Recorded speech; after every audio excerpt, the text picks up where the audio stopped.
আসসালামু আলাইকুম। আশা করি সবাই ভালো আছেন। আজকে আপনাদের সাথে শেয়ার করব আমড়া বানানি। অনেকেই হয়তো জানেন বরিশালের আমড়ার জন্য খুবই বিখ্যাত।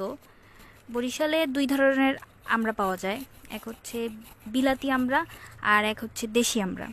তো দেশি আমড়াটার একটু টক হয় আর এর সাইজটাও একটু ছোট হয়।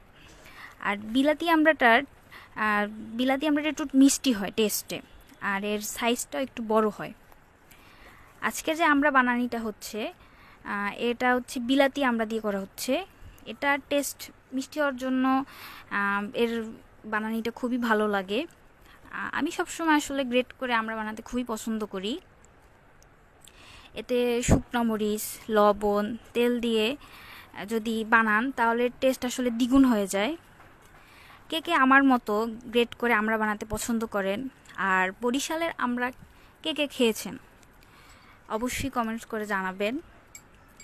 আমাদের পেজ ফলো করবেন, আমাদের সাপোর্ট করবেন, পাশে থাকবেন। সবাইকে ধন্যবাদ।